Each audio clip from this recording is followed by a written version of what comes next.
भादव के महीने में कृष्ण का पक्ष आ गया भैया, कृष्ण पक्ष आ गया, अष्टमी तिथि भी आ गई। अब महाराज इन सबके आगमन से वसुदेव बेचारे इधर से उधर छटपटाने लगे कि जैसे सारे वेदों को हमारे इसने नष्ट कर दिया, उसी तरह इसको भी नष्ट कर देंगे। ये दिव्य प्रकाश है, अद्भुत बालक है।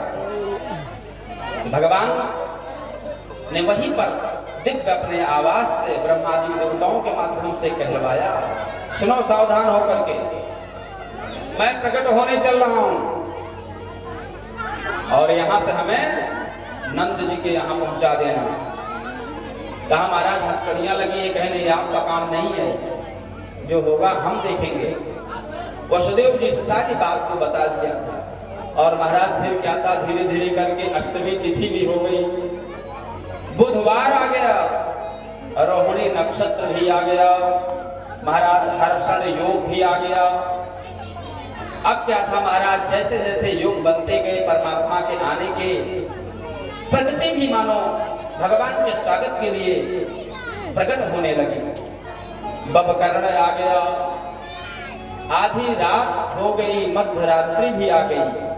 महाराज उसी मध्य रात्रि को भगवान कृष्णचंद्र भगवान का प्रागट्योत्सव होता है। बोले कृष्णचंद्र भगवान की जय हो। और जैसे प्रकट हुए हैं भैया, वैसे नंद जी के यहाँ व्यवस्था होने लगी थी। कैसे? जैसे बताए, जैसे मेरा प्राकट्य होगा मुझो आप नंद जी के यहाँ पहुँचा देना। वसुदेव जी ने वैसे ही किया, एक बढ़िया दिव्य टोकरी में रखा है। कहीं कहीं सूप की बात आती है, कहीं कहीं टोकरी की बात आती है, और उसी में रखा है। और जैसे परमात्मा को उठाने का प्रयास किया, उनके हाथों में जो हथकड़ी लगी थी वो टूट गई। और जैसे आगे बढ़े, गेट भी खुल गए, सारे गेट खुल गए, पहरेदार सो गए। महाराज जैसे आगे बढ़े, बड़ी झिमझिम की वर्षा हो रही थी। महाराज बादल गरज रहे थे और बरसात भी हो रही थी।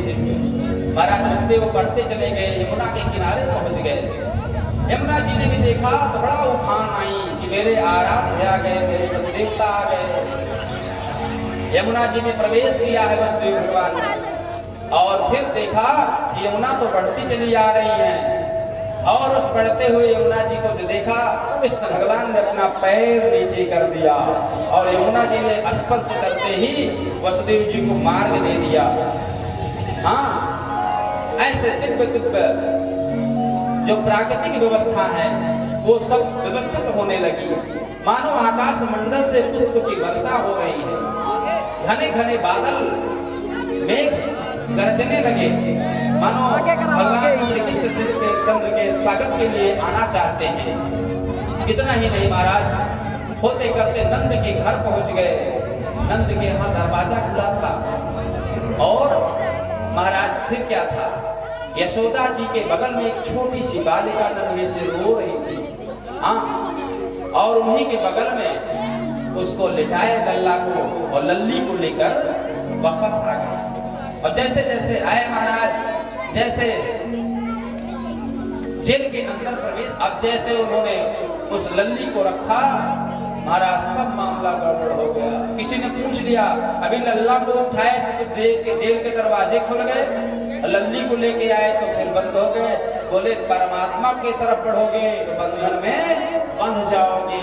मानो ये हम लोगों को निर्देश दिया जा रहा है। और जैसे लल्ली भैया वहां रखे और देवकी जी के गोद में रखा, बड़ी तेज से रोने लगी भैया। और बड़ी तेज से रोने की आवाज सुनकर पहरेदार जग गए, कंस को बुलाया। कंस ने उसको भी पकड़ा और पैर पकड़ के जैसे फेंका, वो भगवती आकाश मंडल में उड़ गई और आकाशवाणी के माध्यम से कहा, कंस दुष्ट पापी, तू मुझे मारने की चेष्टा कर रहा है और तुझे मारने वाला तो पैदा हो गया। कंस घबरा गया, परेशान हो गया कि जिसके लिए मैंने पहरेदार लगा रखे हैं, जिसके लिए मैंने जेल की व्यवस्था बनाई, वो कुछ काम नहीं आया। अब तो महाराज पसीना से लथपथ हो गया। अब वो उपक्रम ढूंढने लगा कि कैसे मेरा काम होगा। और यहाँ नंद जी के यहाँ महाराज बड़ा दिव्य व्यवस्था हो गया। क्या किया नंद जी ने, जैसे देखा कि बालक का जन्म हो गया तो पंडित जी को बुलाया जल्दी से और स्वस्ति वाचन कराया है। कहा महाराज ये बात समझ में नहीं आई। कहते हैं तिल का पहाड़ बनाकर तिल का दान दिया, हीरा मोती पन्ना राज सबका दान दिया, जो मिल जाता उसी का दान देते थे। सोना चांदी हीरा मोती सब लुटाने लगे। किसी ने एक कर्मकांडी ने कहा गड़बड़ कर दिया। बोले क्यों? कहा बच्चा पैदा हो गया तो सूतक लग गया कि नहीं लग गया? उसने दान कहा कि महाराज जो पाओ सो लुटाओ। क्योंकि अब तो परमात्मा हमारे घर में पधारे हैं, इसलिए आप लोग हमारे साथ एक चीज क्या कहना है? साथ में उधर हम कहेंगे नंद के आनंद भयो। आप लोग क्या कहोगे? जय कन्हैया।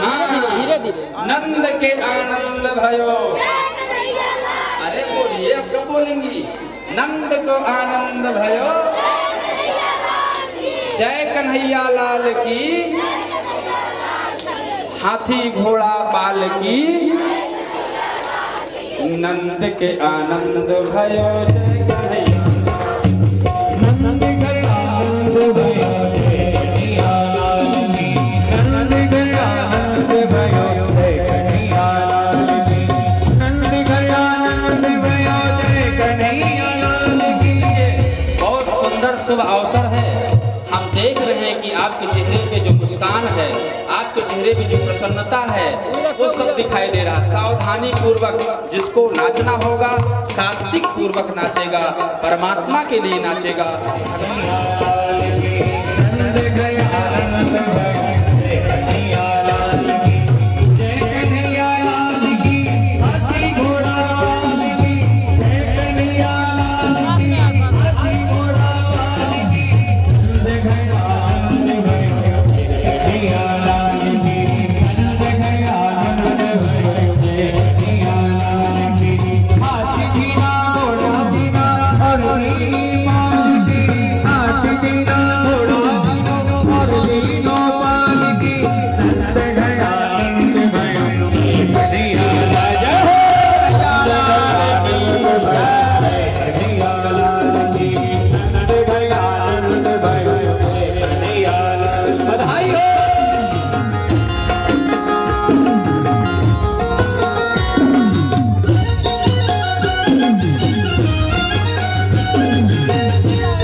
आप लोग गाएंगे। हाँ? दे दो बधाई मैया, दे दो बधाई। कौन कौन ये सोलह मैया से बधाइयाँ देना चाहता है? एक बार दोनों हाथों को उठाकर मीठी मीठी तालियों के साथ।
के लाला की। देवस्थानि धर्माणि प्रथमान्यासन्ना ते हरागं महिमानः सजन्द्रजत्रपूर्वे साध्यवन्ति कामकुलजं पटपाटलब्जै पूर्णागजातगर्वीरलसालपु सुगन्धि पुष्पाणि यथा कालोद् भवानि च पुष्पाञ्जलिर्मया दत्त गृहाण परमेश्वरा। एक बार प्रेम से बोले वृंदावन बिहारी लाल की, कृष्णचंद्र भगवान की, अनंत बलवंत हनुमंत लाल की, रामदेवता मैया की, सरस्वती मैया की, ज्ञान पुरुषोत्तम भगवान की, व्यास जी महाराज की, सुखदेव महाराज की, परीक्षित जी महाराज की, यज्ञ नारायण भगवान की, धर्म की, धर्म की, अधर्म का, अधर्म का, प्राणियों में, विश्व का, विश्व का, माता की, माता की, सब संतों की, सब भक्तों की, गिरिराज प्रयाग की, आज के आनंद की, बेगांव राम की, यजमान की, नमः पार्वती पतये हरे हरे सर्वे भवन्तु सुखिनः भगवान की आरती कोई भक्त का प्रसाद की घर नहीं जाएगा, प्रसाद और आरती लेकर तभी अपने गंतव्य को पहुंचाए।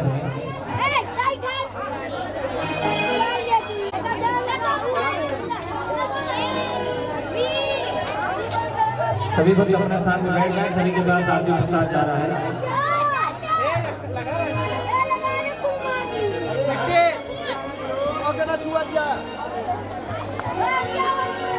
बधैया आज नहीं, आज मैया, आज मैया यशोदा के बाद बधैया आज नहीं, आज मैया यशोदा के बाद बधैया आज नहीं। जय यशोदा कंचन थारी।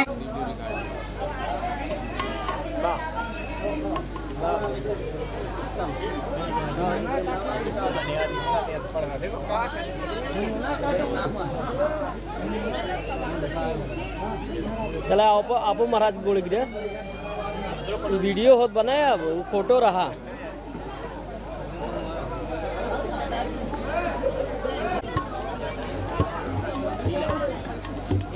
गुरुजी हाँ देखे हैं।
जय जय श्री सीताराम श्री राधे श्याम।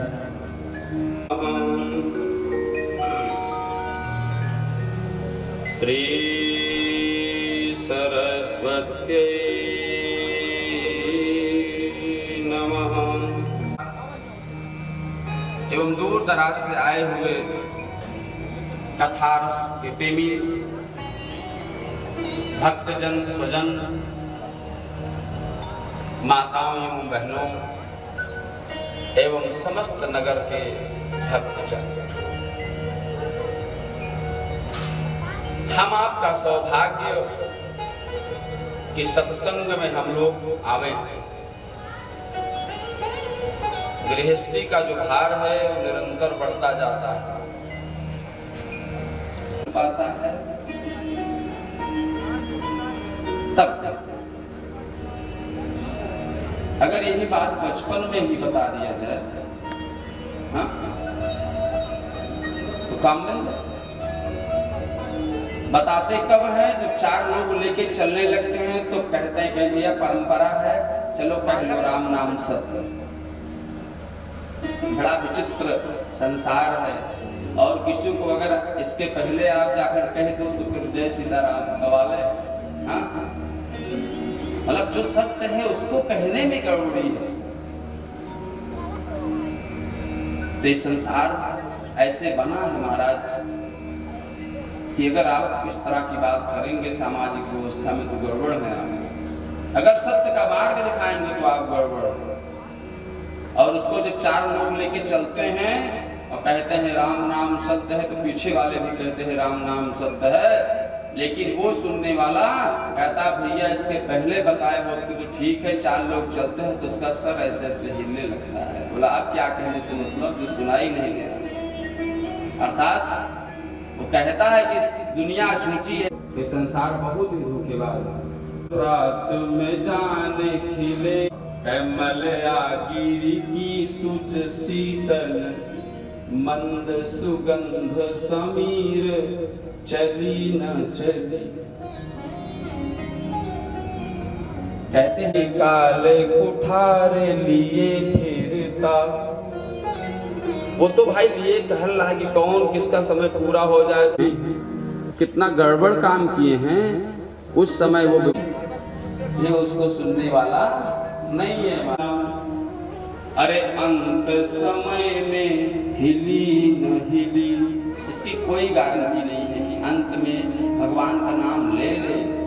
इसलिए गोविंद जय जय गोपाल जय, गोविंद जय जय गोपाल जय जय, गोविंद जय जय गोपाल जय जय, गोविंद जय जय गोपाल जय जय, राधा रमण हरि गोविंद जय जय, राधा रमण हरि गोविंद जय जय, गोविंद जय जय गोपाल जय जय, गोविंद जय जय गोपाल जय जय, गोविंद जय जय गोपाल जय जय, राधा रमण हरि गोविंद जय, राधा रमण हरि गोविंद जय जय, गोविंद जय जय गोपाल जय जय, गोविंद जय जय गोपाल जय जय, ओ गोविंद जय जय गोपाल जय जय, गोविंद जय जय गोपाल जय जय, गोविंद जय जय गोपाल जय जय, गोविंद जय जय गोपाल जय जय, राधा रमण है गोविंद जय जय, राधा रमण है गोविंद जय जय, गोविंद जय जय गोपाल जय जय, गोविंद जय जय गोपाल जय जय, जय हो।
बड़ी शीघ्रता में श्रवण किया। भगवान के आने का जो व्यवस्था है वो आने से पूर्व ही ब्रह्मादिक देवताओं को भगवान ने सचेत कर दिया। सुनो, मैं लीला करने चल रहा हूं और जिसको जो व्यवस्था करनी हो अपनी अपनी व्यवस्था में सम्मिलित होकर के अपने अपने रूप को धारण करके पहुंचिए। और सब लोगों ने बड़े आतुरतापूर्ण सारी व्यवस्था को बनाई है और सब लोगों ने अपने अपने व्यवस्था में लग गए। नंद के यहाँ बड़ा सुंदर व्यवस्था हुई, बड़ा दान दिया गया। कल हमने बताया बालक के जन्म से और नाल कटने तक का जो दान दिया जाता है वो अक्षय दान होता है, इसमें दोष नहीं होता। और नाल कट गया तो फिर शौचा अशौच हो जाता है, तो उसके बाद फिर न पूजन न पाठ न दान, यहां तक कि भिक्षा भी नहीं दी जाती। ये अशौच की व्यवस्था है। लेकिन महाराज नंद जी ने खूब दान दिया, सोना चांदी हीरा मोती जवाहरात पन्ना पुखराज जो हाथ में आवे सो लुटाए। और क्या किया? पितृ देवार्चनम तथा, देवार्चन पितृ नहीं लिखा, पितृ देवार्चनम, पहले पितरों का और फिर देवताओं का। अब क्या पंडित जी बच्चा पैदा हुआ तो पितरों की क्या आवश्यकता? यही चीज जानना चाहिए। हमारे यहाँ कोई भी उत्सव हो, उसके बाद क्या किया?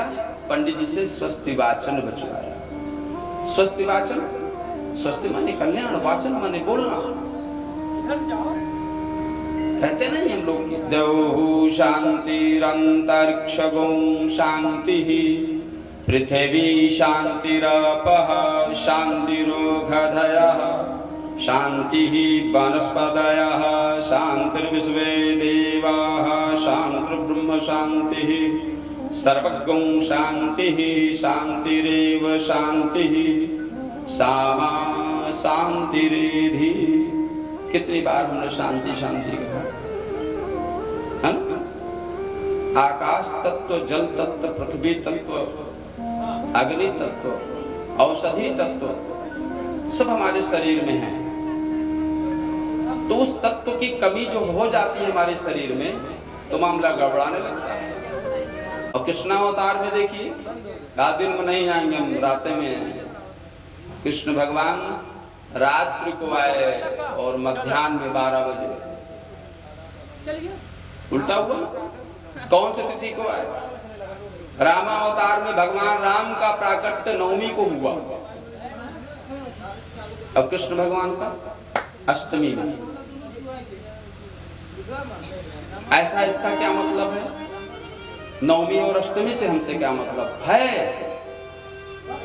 जैसे 9 को 9 से करिए, 9 दूनी 18, तो 8 और 1 9, 9 तारीख 27, 7 और 2 9, चाहे जितना करो महाराज 9 ही रहेगा।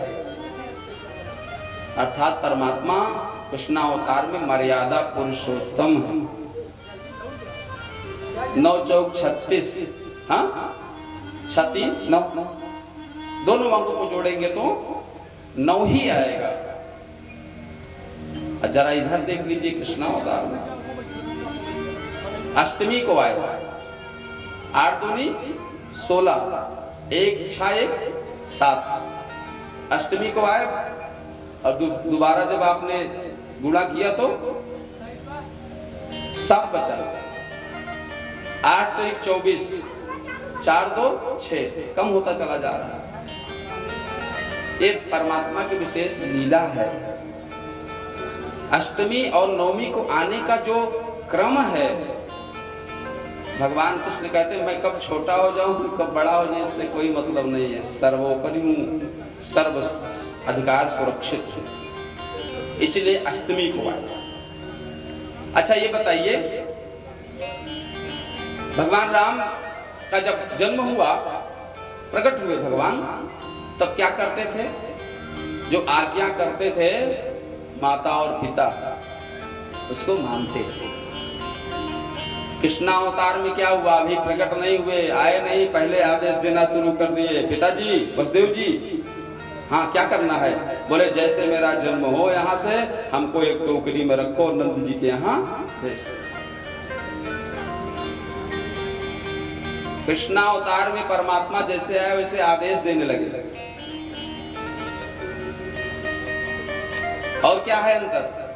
कहा महाराज, रामावतार में भगवान 4 स्वरूप धारण करके आए, राम लक्ष्मण भरत शत्रुघ्न। और कृष्णावतार में 4 का दूना 8 क्रम में आए। बड़ी विचित्र विचित्र लीला है महाराज। रामावतार में माता जी ने कहा, कौशल्या जी ने कहा भैया रोना पड़ेगा, सुनि बचन सुजाना रोदन ठाना, भगवान रोने लगे। कृष्णावतार में भैया कृष्ण जी बिल्कुल नहीं रोए, यहाँ रो देंगे तो कंस जान जाएगा, गड़बड़ हो जाएगा, बिल्कुल शांत रहे। ये सब कृष्णावतार रामावतार के महाराज अंतर हैं। रामावतार में परमात्मा ने, भगवान राम ने सबसे पहले ताड़का का वध किया, कृष्णावतार में हाँ पूतना का। बड़े विचित्र विचित्र लीलाएं हैं। आइए हम लोग भगवान के दिव्य लीला में प्रवेश करें। तमद्भुतम बालकमंबुजेक्षणं चतुर्भुजं शंख गदायुधायुतं श्रीवत्सलक्ष्म्यं गलशोभिकौस्तुभं पीतांबरं साद्रपयोदशौभगं। भगवान के बड़े सुंदर सौंदर्य के बारे में लिखा गया है। तमद्भुतम बालक बंबुजेक्षणम, बड़ा अद्भुत बालक। कैसे अद्भुत थे महाराज? कहते हैं चतुर्भुजम, 4 भुजाधारी हैं, उनके नेत्र बड़े सुंदर हैं, उनके कपोल बड़े सुंदर हैं, उनकी नासिका बड़ी, उनकी ग्रीवा बड़ी सुंदर है भगवान के, उनके पैर हाथ, यहाँ तक कि महाराज उनके बाल इतने सुंदर हैं कि उसी सौंदर्य के कारण उनका एक नाम पड़ गया हृषिकेश। यस्य बालानि कुटलानि, यस्य कुटिलानि बालानि दृष्ट्वा मनः हर्षयति इति हृषिकेशः। जिनके घुंघराले घुंघराले बाल को देख करके मन हर्षित हो जाए, उनका नाम हृषिकेश है। हाँ, हम लोग हाथ धोते हैं ना, केशवाय नमः, माधवाय नमः, नारायणाय नमः, उसके बाद क्या करते हैं? हृषिकेशाय नमः कहते हैं, हस्तो प्रक्षाल। तो हृषिकेश का अभिप्राय यही है। भगवान कितने सुंदर घुंघराले बाल हैं कि बाल को देखने के बाद ही महाराज मन प्रसन्न हो जाता है। भगवान की दिव्य दिव्य लीलाएं। नंदस्वात्मजम उत्पन्ने जाता है दो महात्मनाः, बहुत ह्लादित हैं, बहुत प्रसन्न है महाराज। आहूय विप्रान वेद ज्ञान स्नातम सुलंकृताम। हमको पितरों के पक्ष में, पितरों के लिए भी हमेशा कुछ न कुछ करते रहना चाहिए। जब उनका अवसर आवे उसमें कभी खाते पीते सब जगह भगवान ही दर्शन करते हैं, इतने ह्लादित हैं भगवती। कुछ समय बीता, करते रहो, आनंद लेते रहो। अब एक दिन का समय जो बचा है वो बहुत महत्वपूर्ण है। बोले क्या? कंस मथुरा का राजा था और वो राज्य बड़ा था, गोपगणों को गोकुल की सारी व्यवस्था दी है, बड़ा आतताई है। हमने सुना है कि देवकी के जितने पुत्र हुए कंस ने सबको मार दिया, बहुत गड़बड़ किया। हमने ये भी सुना है कि एकाविष्टाश्च विरजाः कन्या साभि दिवंगताः। एक कोई कन्या भी थी लेकिन उसको मारने का प्रयत्न किया, लेकिन वो मरी नहीं। बोले हाँ, अपनी बात नहीं बताई कि मुझे 60 वर्ष की आयु में मुझे लल्ला हुआ, कहे ही नहीं, ये प्रसंग वहां हुआ ही नहीं। ये है मित्र के भाव कि मित्र के सामने वाले के दुख को हम व्यवस्थित करें, उसको साझा करें, लेकिन अपनी खुशी ना करें। क्यों? क्योंकि मित्र मेरा दुखी है। ऐसे मित्र के प्रति व्यवहार की बात कही गई। वसुदेव जी ने कहा सुनो, बहुत विलंब मत लगाओ, यहाँ पर बहुत देर रुकना ठीक नहीं है। करो वै वार्षिको दत्तो राज्ञो दृष्ट्वा वयं च वः, और शीघ्रता से जाओ। आपका जो महाराज गोकुल बहुत सुरक्षित नहीं है, इसलिए आप शीघ्रता से अपने नगर को जाओ। नंद बाबा जल्दी से अपनी व्यवस्था को व्यवस्थित किए और अपने नगर के लिए वापस चले। अब बैलगाड़ी है भाई, बैलगाड़ी से अपने चले धीरे धीरे। और इधर कंस ने अपना जो उपक्रम है उसको व्यवस्थित करना प्रारंभ कर दिया, डिंडिम घोष कर दिया कि भी हाल ताज में 1 हफ्ता के अंदर जितने बच्चे का जन्म हुआ हो सबको जय जय सीताराम कर दो।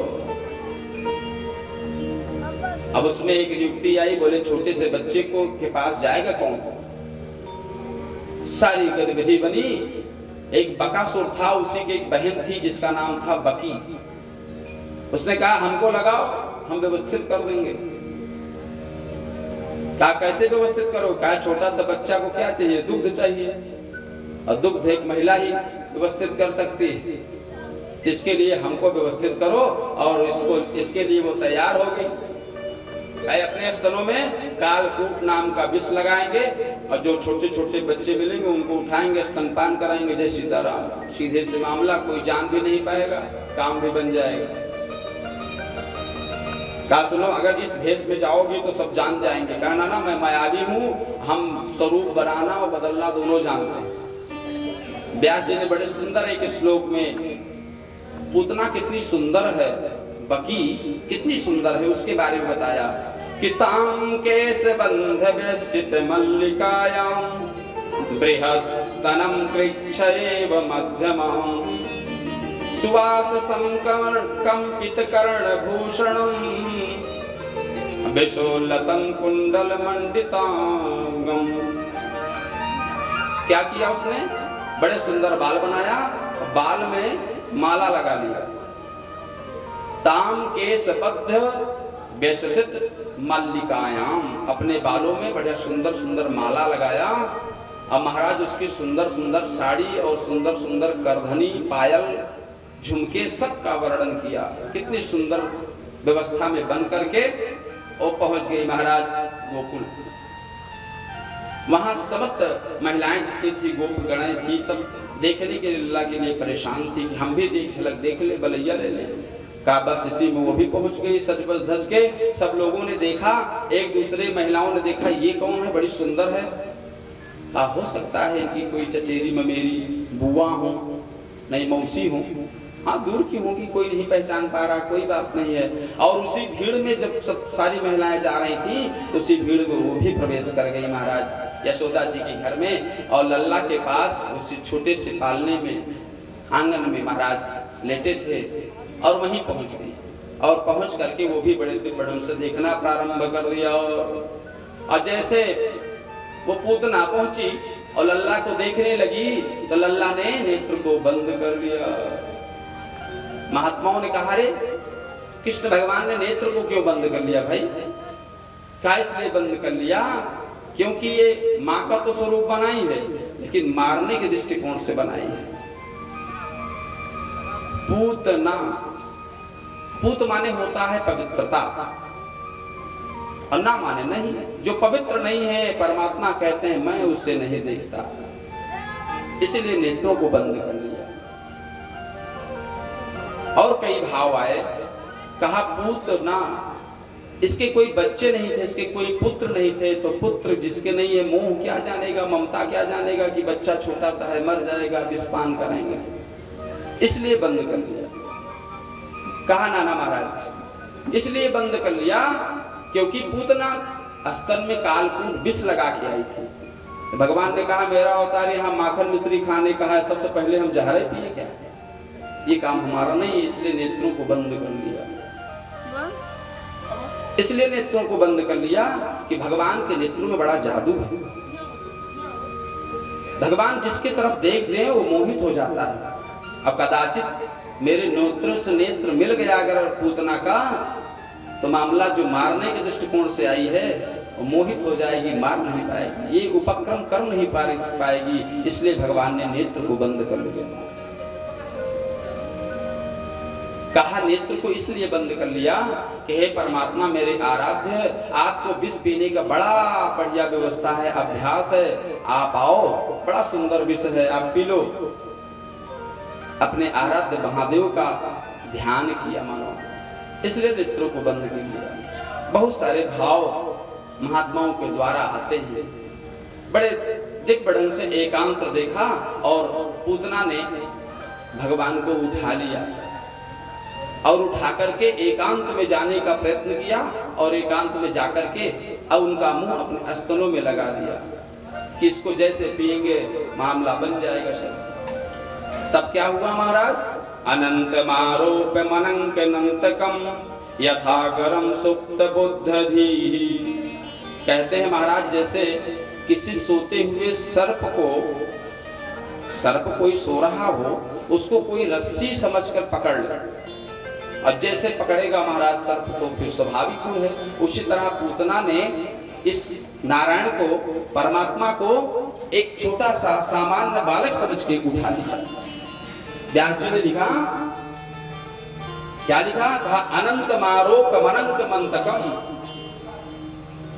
अपने अंक में उसको उठा लिया, अंत करने की चेष्टा करते हुए जो संसार का अंत करने के सामर्थ्य रखते हैं, उसको उठा लिया। कहा कैसे? यथा रगम सुप्त बुद्ध रजधी। जैसे जहरीली सर्प को कोई रस्सी समझ के उठा ले। तस्मिन् स्तनम दुर्वर्ज वीर गुणबणम। उसने उस बड़े तीव्र उल्बण को, जहर को मुख में लगा दिया। भगवान बड़े दिव्य ढंग से महाराज स्तनपान करने लगे। अब जब स्तनपान करने लगे तो आप धीरे-धीरे काहे छोड़े? आप जब स्तनपान किए तो दोनों हाथों से पकड़ भी लिए। अब पकड़ लिए तो उतना सोची कि अब काम हो गया है, अब महाराज इनको छुड़ा दे। क्यों? असहनीय दर्द होने लगा उसको। क्या किए भगवान? गाढ़ं कराभ्याम भगवान प्रपीडताम। गाढ़ं कराभ्यम, बड़े तेज से दोनों हाथों से उसके स्तन को पकड़ लिया। हाँ, और प्राणै समम रोष समन्वितो पिबत। पूतना तो सिर्फ महाराज स्तनपान और जहर पिलाने के दृष्टिकोण से किया, भगवान ने उसका प्राणै समन्वितम, प्राण भी पी ऐसा। अब महाराज बड़ी तेज से चिल्लाना प्रारंभ किया। पूतना ने कहा सा मुंच मुंच मारितम प्रभाषणी। जो उसका प्रभाषणी स्वरूप था, सुंदर स्वरूप था, अब जब बड़ी तेज से दर्द हुआ तो कहा मुंच मुंच, छोड़ो जल्दी से। अप्रपीड माता खिल जीव कर्मणि। लेकिन परमात्मा ने कहा ना, जिसको मैं पकड़ लेता हूँ उसको छोड़ता नहीं जब तक उसको मुक्त नहीं कर देता। निवृत्त नेत्रे चरणो भुजो मुहुः। महाराज बड़ी तेज से वो छटपटा के भागी और जो उसका वास्तविक स्वरूप था राक्षसी का वो प्रकट हो गया और बड़ी तेज से मुंह पे भर गिरी भैया, चटाक बहुत तेज से गिरी और जय जय सीताराम हो गए। बोले पूतना उद्धारक भगवान की जय हो। महाराज ये बड़ी विचित्र लीला है भगवान की। अहो वकीयम स्तन कालकूटम जिघांसया पायजदप्यसाध्वी लेभे गतिं धातृचितां ततोन्यम कं वा दयालुं शरणं है। परमात्मा दया के सागर ने कहा जो भी हो, जैसे भाव हो, लेकिन मातृ भाव समझ करके स्तनपान कराने मुझे आई तो माता का पद मैं दे दिया। भगवान ने अपने चरणों में स्थान दिया। कहते हैं महाराज बड़ी विचित्र उसका स्वरूप था। कितना बड़ा था? पातमानों की जब वो गिरी तो कितनी बड़ी थी? त्रिगव्यूति। गव्यूति माने 3 कोस को एक कोष को गव्यूति कहते हैं, त्रिगव्यूति इसने लिखा है।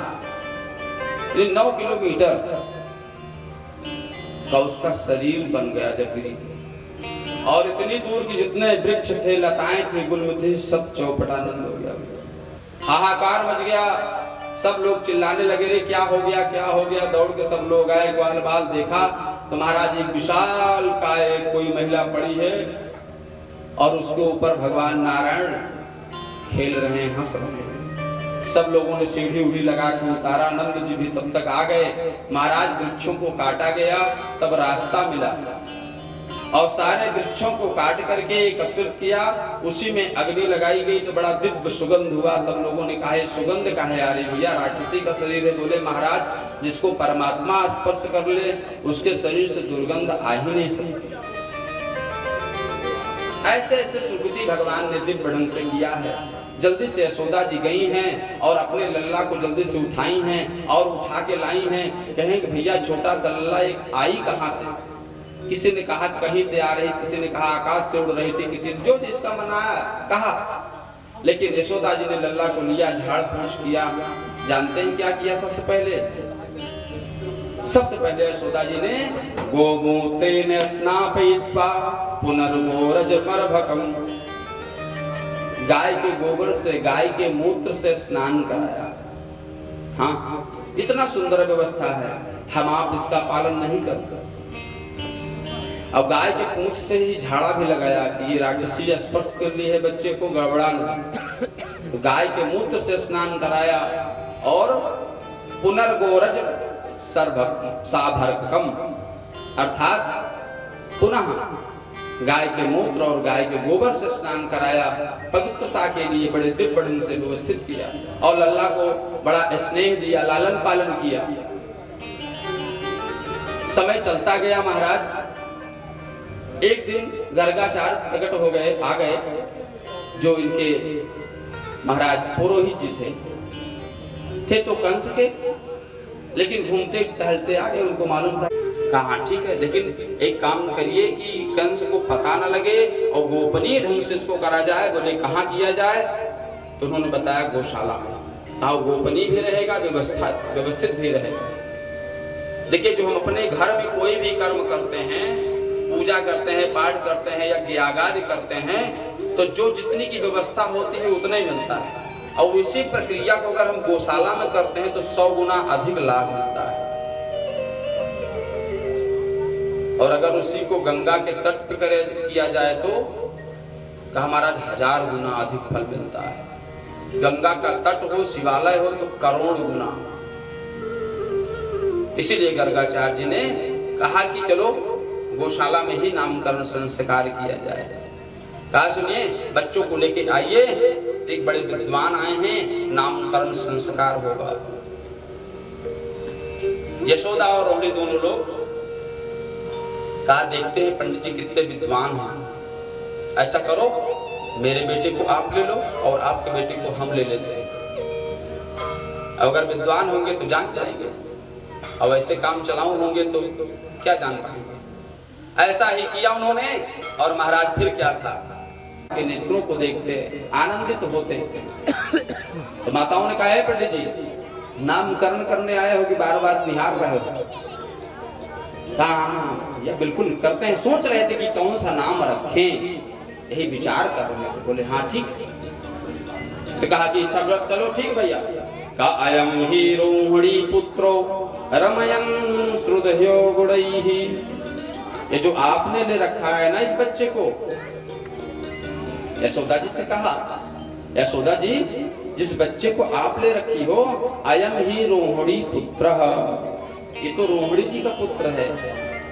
अच्छा, रमयन् श्रुधयो गुणैहि, अपने गुण के कारण ये सब में रमे रहेंगे।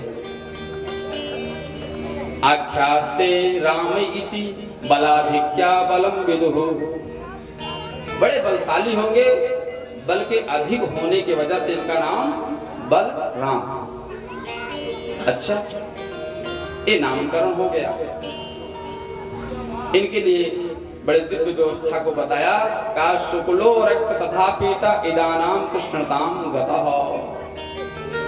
और क्या बताया? वसुदेव इति श्रीमान जिज्ञाये प्रत्यक्षते, और जो रोहिणी के गोद में थे उनको उन्होंने बता दिया।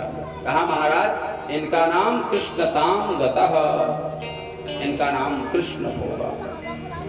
दोनों माताओं ने कहा ये कौन सा नाम है? बलराम और कृष्ण।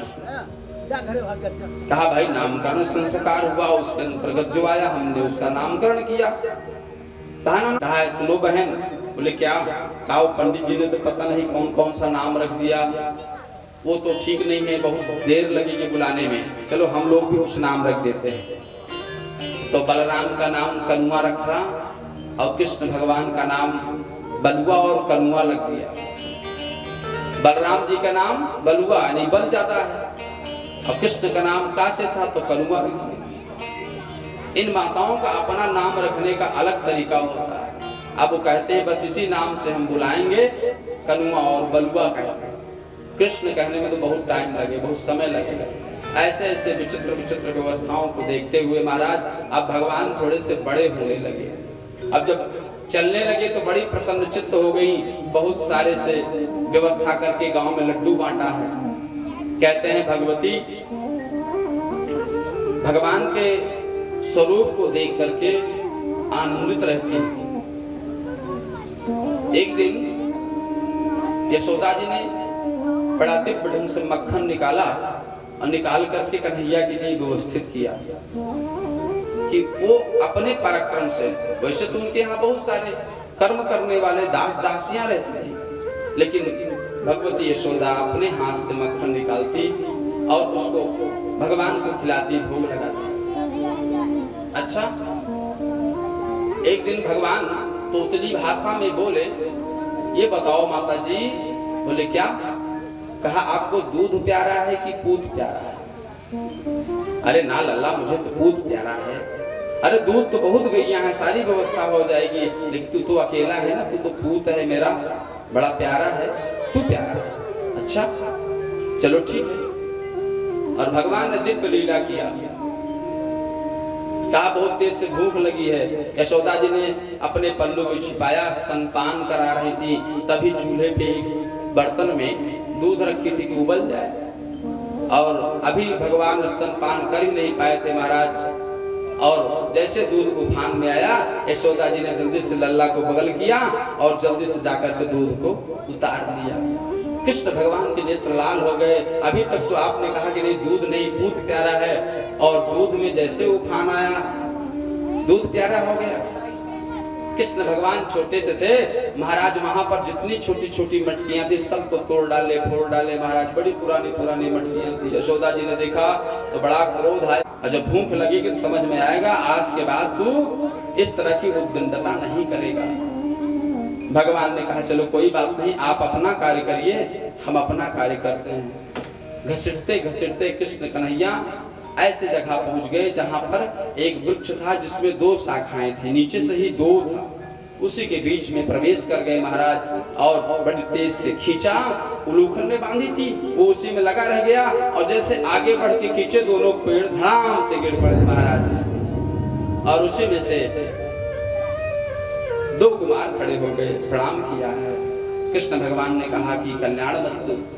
कहा ये कौन है महाराज? वृक्ष रूप में कहे इसके विराजमान थे। कहा पुरा नारद सापेन वृक्षताम पतितो मदात्। ये अपने मद के कारण, अपने अहंकार के कारण वृक्ष बनना पड़ा इनको। कौन थे ये? नलकुबर मणिग्रीव वासीत ख्यातो श्रियान्वितो। हाँ, कुबेर जी के पुत्र थे, बड़े मणिग्रीवा नाम था इनका। दो भाई बड़े मदान थे, स्नान कर रहे थे। नारद जी पहुंचे उधर से, न प्रणाम न नमस्कार। अच्छा इतनी बड़ी चेष्टा, इतना बड़ा अहंकार हो गया। नलकुबर मणिग्रीव नाम के थे, इनको श्राप हो गया। कहा जाओ जब प्रणाम नमस्कार नहीं जानते हो करना तो जड़ बन जाओ, वृक्ष बन जाओ।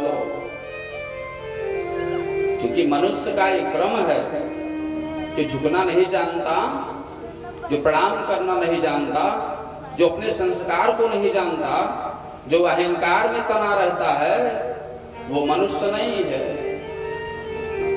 वृक्ष रूप है, जड़ है, जड़, इसलिए उनको श्राप हुआ था। महाराज ऐसे ऐसे व्यवस्था हुई महाराज, तभी कंस ने तृणावर्त को भेजा और तृणावर्त ने भगवान को उड़ा करके ले गया, लेकिन उसको भी भगवान ने उसका भी उद्धार कर दिया। अब जब इस तरह को उपद्रव होने लगे तो भगवान कृष्ण ने कहा ये मामला ठीक नहीं है। बोले फिर? कहा जहां ज्यादा उपद्रव होता हो वहां से उस स्थान को छोड़ देना चाहिए। भगवान ने तोतली भाषा में कहा कि यहां से छोड़कर दूसरी जगह चला जाए। कहा कहां चलेंगे महाराज? सब जगह तो वही व्यवस्था है। कहा नहीं, हमने एक दिव्य स्थान देख रखा है। कौन सा स्थान? कि वनम वृंदावनम नाम पशव्यम नवकाननम गोप गोपी गवाम सेव्यम पुण्यादि तृणवीरुधम। बड़ा दिव्य स्थान है। बोले कौन सा? कहा वनम वृंदावनम, वृंदावन है। वृंदावन है, वृंदावन माने वृंदावन तुलसी। वृंदा नाम की एक बहुत बढ़िया भगत थी भगवान की, नारायण की बड़ी अच्छी सेविका, जलंधर की पत्नी थी। भगवान नारायण की बहुत आराधना पूजन अर्चन बंदन किया था, अंत में उसको तुलसी बनना पड़ा। तो भगवान उसकी भी स्वीकृति स्वीकार करने के लिए वहां पर बहुत सारा पूरा तुलसी का वन ही था, इसीलिए उसको स्वीकृति करने के लिए भगवान ने कहा चलो वहीं चलते हैं। बड़ा दिव्य स्थान है, वहां गोवर्धन गिरिराज भी हैं और वहीं पर यमुना जी भी हैं और वहां तुलसी का वन भी है, इसलिए वही दिव्य धाम है, वहीं चलते हैं।